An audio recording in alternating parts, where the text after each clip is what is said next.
Good morning, everybody. Welcome to He Set Me Free. My name is Robert, and I hope everybody is having or will have a blessed day. It is 1:53 in the morning, and I am awake. I've pretty much been up since 11:30.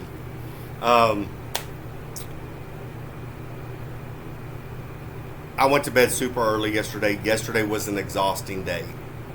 And I finally fall asleep, and then my dogs go haywire because there's somebody in my driveway. I look out the window and crawl out of bed, and I had to take my sleep medicine and kind of stumbled and felt weird. And got dressed, walked out to the front porch, and he let me know that the cows had gotten out. And I'm like, okay, well, I'll call my landlord. I just went back to bed. Not my problem.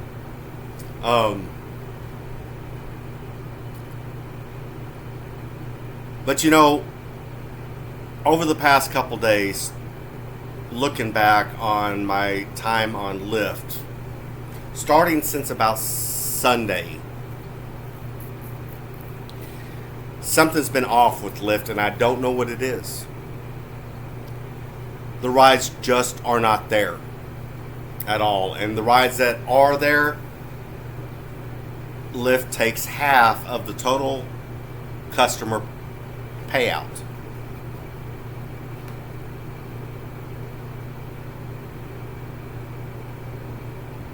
And that's adding Lyft's take and external fees. External fees is basically tax, to be quite honest. The only thing that I can possibly come up with is whenever I log on, and I've talked extensively about AI, that it learns our habits. It knows approximate times of what time you log on and what time you log off. The only thing that I can determine is it gathers information based on days of the week, times of the day, and compiles information that on these days, at these times, there's this many rides that should come across based off of previous information. And based off of that information, it predetermines what drivers are going to be where and how many rides they're going to get that day.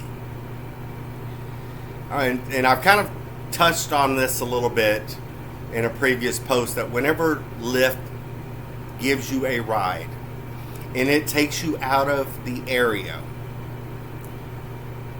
that they have to take and move a new driver into that area.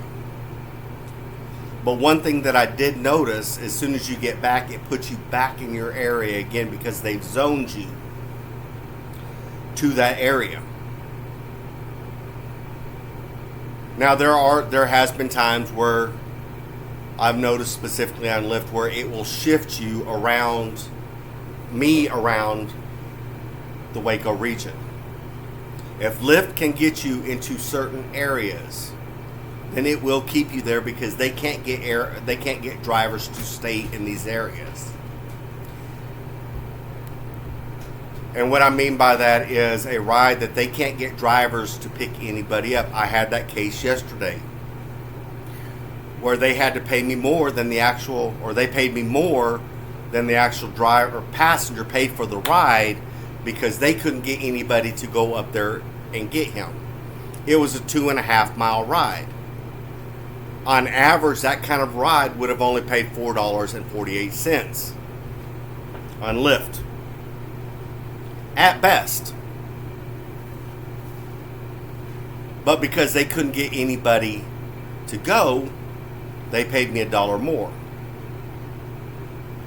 Now, because I went into that area and then I went and parked in downtown Waco, my next ride was on Lyle and 18th Street to Hood and Dearborn.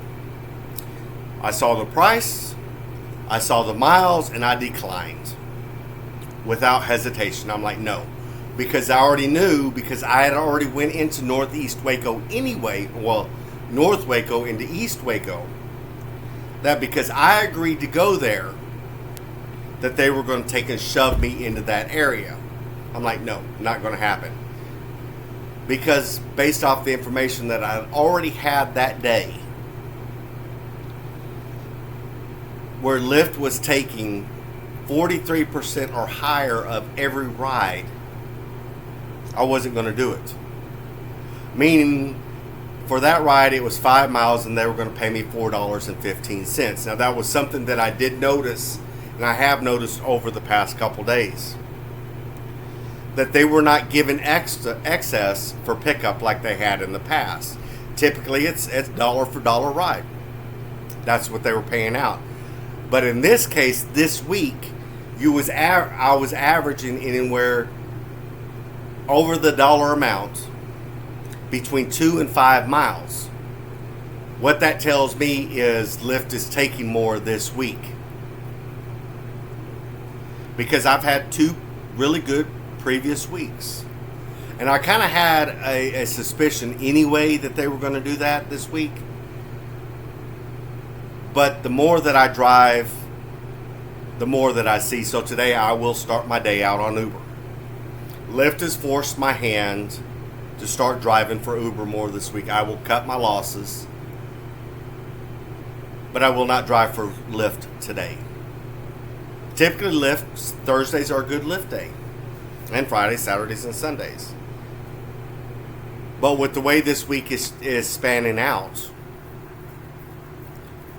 it's not worth my time based off of the given information through my data sheets. Now, the only other plausible explanation is because we had a federal holiday smack in the dab of the middle of the week.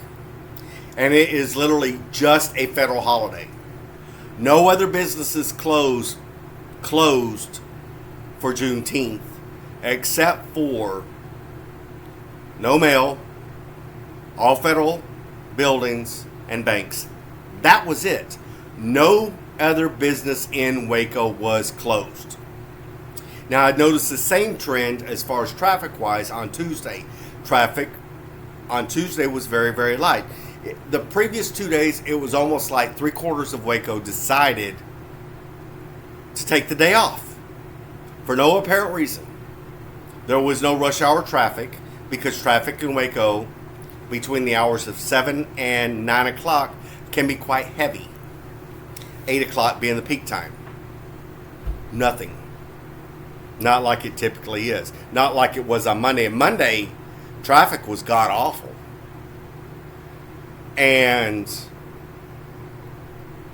the only reason why I did so good on Monday was because I drove for Uber some to make up the difference.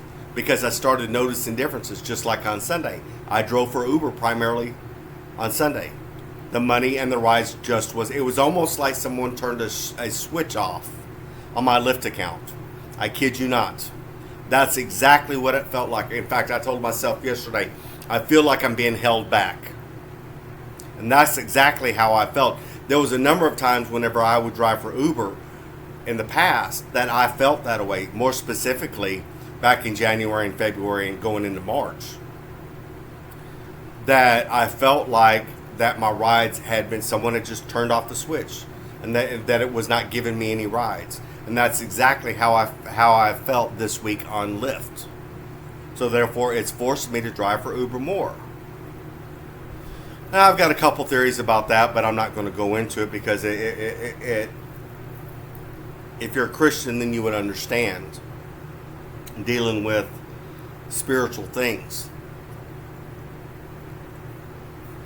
But this much I do know, that the payouts have been very, very low. Lyft has been taking a minimum of 43% up to 58% of all rides. They seem to be charging the normal amounts that you would typically charge for such rides. The only exceptions to the rule is I've been driving more miles, and longer times. They've been eating up a large portion of my day. Now, with that being said, these apps do keep track of if you are logging on and off these apps, and they do track your movements. I found it particularly interesting, even though I had turned my GPS off on Uber the other day that to the very areas that I went into Lyft and to the same apartment complexes, Uber turned around and sent me right back into those areas. That was not coincidence at all. I have long suspected that even though I turn my GPS off on these applications, that somehow, some way, it does not completely turn off my location in these apps. And oftentimes they will send me right back to the exact same areas that I was previously on with whoever I was driving for Uber or Lyft. So, beyond that, your guess is good as mine to how Lyft pays. I can't find any significant patterns. You know, typically you would look at maybe every fourth ride or every third ride or maybe a fifth ride and every seventh ride, something like that. The only thing I do know without a shadow of a doubt is one ride, if it's over 50%, one ride Lyft takes a high amount and the next ride external fees comes out higher. That is the only noticeable difference. And subsequently, that goes for all the rides. They volley off of each other. One. That's the only noticeable thing that I've noticed. Beyond that, there is no rhyme or reason at all for how Lyft conducts business. The one thing that you can guarantee is whenever you're driving for Uber is you can physically do the math and know exactly how much you're going to get paid for that ride. The only exception to the rule is during peak times, and it may elevate just a little bit, but typically it's not. But with Lyft, there is no rhyme or reason for how they do things besides AI. And since I've started doing my data sheets and I've really noticed AI taking hold, I'm going to talk about something here in a second. AI taking hold.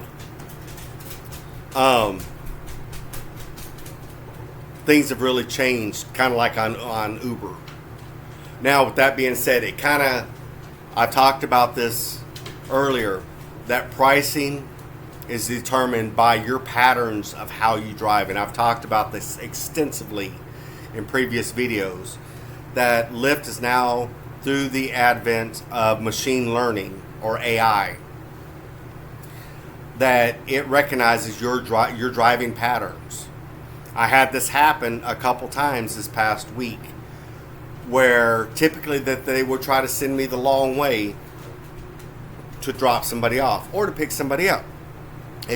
To pick somebody up, it won't take shortcuts, but to drop them off, it does.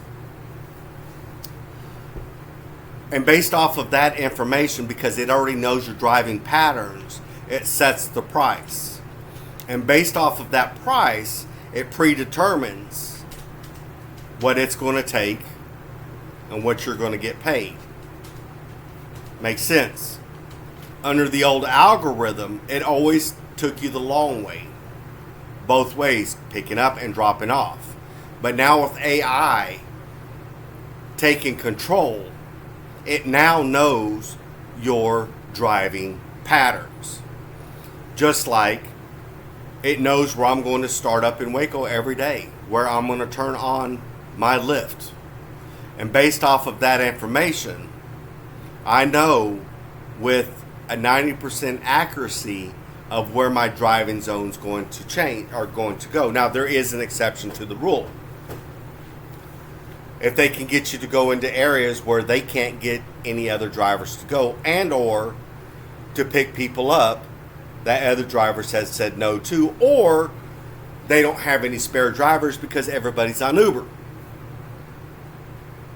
So there's a lot of different theories that I'm bouncing around here, and I'm hoping that maybe somebody out there can share some lights on the information, because Waco is a different market. It is not a major metropolitan area. You would think that it's a college town, but believe it or not, Baylor University, with the exception of game days, and even then it has fallen off. Those kids walk everywhere. For 55,000 students on that college campus, less than 1% uses rideshare. And that's not an exaggeration. Those kids come from money. They have their own cars, and if they don't have a car, they walk. So, do the math. Majority of the rides in Waco come from outside the Baylor bubble. So technically, Waco is not a college town, unlike what a lot of people would think. That college does not support Waco, Texas any way, form, or fashion. It does not give anything back. It does not provide anything into the local economy at all. Zero. So, all the money that is generated from hotels and eateries and the housing that Baylor kids live in does not stay in the local economy, with the exception of property taxes. So, regardless of what people think, it doesn't do it. So I've given a lot of information. I hope somebody can figure out this information. I'm just kind of rambling this morning. I hope everybody has a blessed day. Be safe out on those roads. And if you have any ideas or know exactly what I'm talking about, maybe you're slow in your market, that you've noticed a significant drop off and you don't know why. It is the middle of the month, but typically Uber is slow in the middle of the month and Lyft picks up. Something else I've noticed too is within the past 3 months, Lyft has not offered any challenges at all. And in fact, this week they haven't offered any surging. So, hope everybody has a blessed day, and we will talk to y'all later.